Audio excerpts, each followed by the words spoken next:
I had the freedom to choose whatever I wanted, assuming that it was something that this sized orchestra can do. And this was really my first choice because I had heard it many years ago and fallen in love with the piece and had sort of wanted to play it ever since. The first time I heard the piece, I had no idea what I was going to experience. I was a beginning percussionist. I was 12 years old. I had just started. And my mom took me to a concert in my hometown of St. Louis. The St. Louis Symphony was playing. And I had no idea what to expect, except that the world-famous percussion soloist Evelyn Glennie was the soloist in a concerto by James MacMillan. And so I had just started lessons, and certainly after hearing that performance, it convinced me that I wanted to continue taking percussion lessons.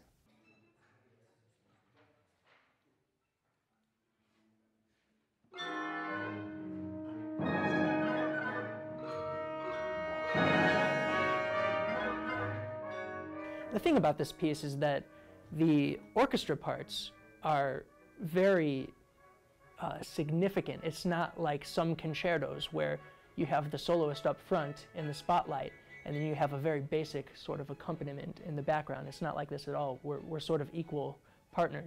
There's a section like that, and then there's a much more subdued lyrical section of the piece that involves the marimba, where everything is very hushed and soft, and the marimba sort of is on top of most of what else is going on, but in a very sort of free, improvisatory way.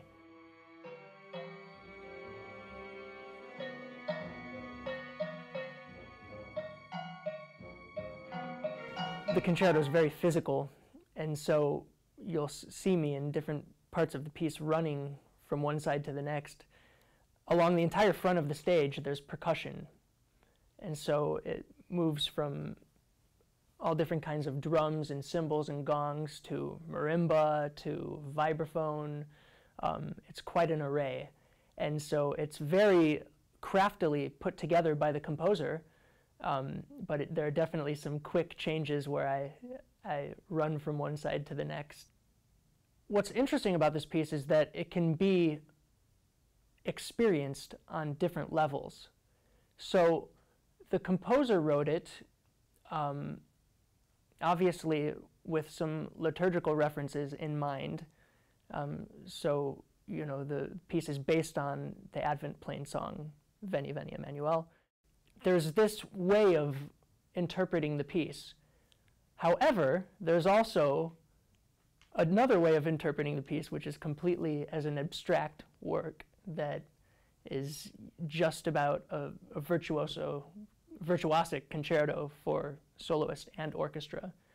And so, you know, when I first heard this piece when I was a kid, I had no idea about the background of the piece or what, you know, I probably didn't even read the program notes. I was a little kid at the concert. I wasn't going to read the program notes. So I didn't know what it was about at all. And the piece was very moving to me all the same.